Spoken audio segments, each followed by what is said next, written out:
Disclosure: I was invited to the Panzer Museum in 2020. In this video we'll look at self-propelled artillery, namely the US M7 Priest and the German Wespe, or wasp in English. For this we will look at some hard values like firepower, mobility and armor protection, but also at ergonomics and the overall impact in the grand scheme of things. Let us start with firepower. In terms of the main gun, both are rather similar. The M7 Priest was equipped with the M2A1 105mm field howitzer, whereas the Wespe had the leichte Feldhaubitze 18, also with 105mm.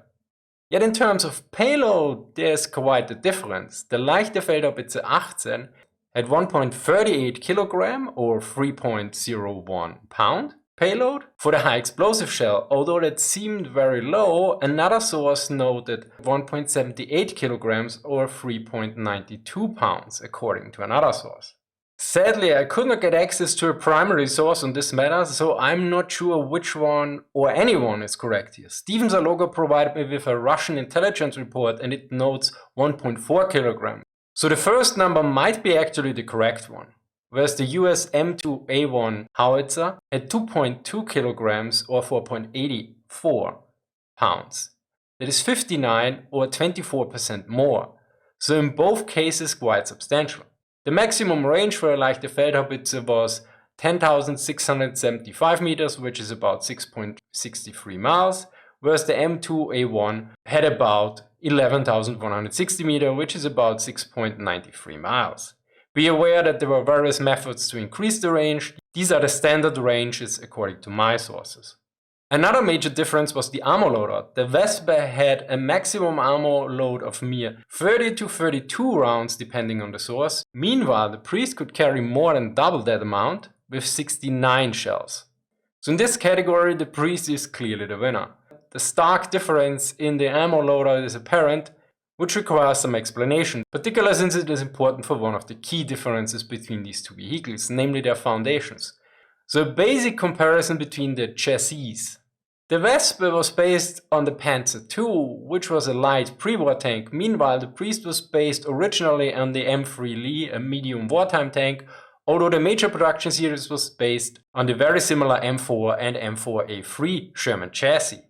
As you can clearly see, the size difference between these two tanks is rather apparent, and if we look at the self-propelled guns in real life, you can see that for the Wespe it is a huge gun compared to the chassis, whereas for the Priest the gun looks rather small. Keep in mind here that the Wespe was planned as an interim solution, yet during wartime no mass-produced successor ever saw action. This size difference had of course various other impacts as well. As already mentioned, the ammo loadout, but also space for the crew and their belongings. Yet also for the mobility, so let's look at this aspect next. First a look at the horsepower to weight ratio. For the Wespe we have 140 horsepower at 11 metric tons combat weight, so a horsepower to weight ratio of 12.7 horsepower per tons. Meanwhile the M7 Priest had 340 horsepower at 25.3 tons of combat weight, so 13.4 horsepower per tons. In comparison, the Panther 4G had 12 horsepower per tons and the Panther had 13.4. Technically the horsepower to weight ratio of the Wespe is not that bad, but in practice there were various complaints.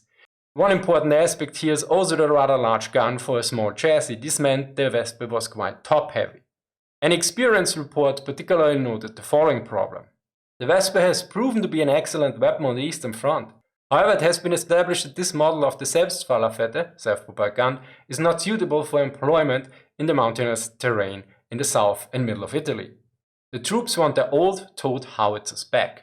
Second is range. For the Wespe we have the range for the road, which is given with 220 kilometers or 137 miles. For the Priest, Zaloga notes 201 km or 125 miles, but the technical manual for the Priest gives a cruising range of 265 km or 165 miles. As such, I suspect the value from Zaloga is cross-country range, although it could also be the later versions based on the German chassis had a different range. Another problem for the Wespe was that its reliability was also rather low. This might have been fixed with later variants, but doubtful since the chassis was rather small for such a big gun. So here the Priest is clearly the winner again. The next part is about armor protection. This one is a bit complicated since these vehicles were generally indirect fire weapons. For the chassis, the M7 Priest was clearly better off since it used a modified M3 Lee or M4 Sherman chassis. In both cases, the crews were mostly protected from counter-battery fire unless a direct hit was achieved. Considering the overall size, the Wespe was a bit better off, since the chance of scoring a hit directly into the open top was less likely. As such, I would say that the Priest would be better off in engagements where direct fire was involved, whereas the Wespe was better off under indirect fire. The next aspect is ergonomics. We already mentioned the size difference. This is also reflected by the difference in crew size, whereas the Wespe had a crew of mere 5 men, the M7 Priest had actually 7 or 8 men. The technical manual lists 7 men, as does the logo on the page for technical data, but in the description it lists 8 men and describes also their responsibilities. It seems that the chief of section was not accounted for in the technical sense, but tactically he was. Of course, the disparity in crew suggests that the Wespe might be understaffed. As such, I looked at the crew numbers for the individual artillery guns in regular service. For the leichte Feldhaubitze 18 it was 6 men. For the M2 105 howitzer it was 9 men. Since that is 1 man fewer for both the Wespe and the Priest, it seems that the assumptions of the Wespe being understaffed compared to the Priest seems to be not correct. Yet when it came to the available space, the Wespe was clearly more cramped than the Priest. Additionally, a lack of room also was an issue, not only when it came to the limited ammunition supply, but also space for baggage, which made it into an experience report. The lack of room for carrying anything in addition to the crew and ammunition in the Wespe fighting compartment is bothersome. It isn't possible to carry along the necessary baggage for the crew, such as blankets, washing kits, ration pouches, and cooking utensils. Before we take a look at the summary, a short look at the overall impact of the Wespe and the Priest. For this we look at the production numbers and an example from the field deployment. The Wespe was produced from February 1943 to July 1944. In total 676 were produced and an additional 159 ammo carriers as well. So in total 835 Wespe chassis. Although Spielberger notes a slightly different number, he gives 682 and 158 ammo carriers. About the M7 Priest, here from April 1942 to February 1945, a total of 4,139 Priests were built. Even if we don't account for the last batch of 176 Priests that were built from March to July 1945 and count also the Wespe ammo carriers variants, there were almost 5 times as many Priests built than Wespen. Or to put it another way, 832 Priests were delivered to Britain via Lend-Lease, so the British Army had about the same number of Priests and the Germans had Wespen, but this includes the ammo carrier variant. This is also reflected when it comes to the field deployment. To give just one example, according to Zaloga in June 1944, the US Army alone had 489 Priests deployed in Normandy, whereas the German Army had only 60 Wespen deployed. To summarize the most important categories, in terms of firepower, the Priest is better in every aspect. Only in terms of range the difference was small, yet in terms of payload and ammo loadout the difference was significant. When it comes to mobility, the Priest again is the clear winner. It has a better power to weight ratio and longer range. For armor protection it really depends. In close quarters the Priest should be better off due to strong armor and also its 50 cal machine gun. When it comes to indirect fire, the smaller size of the Wespe likely allows it to be better off.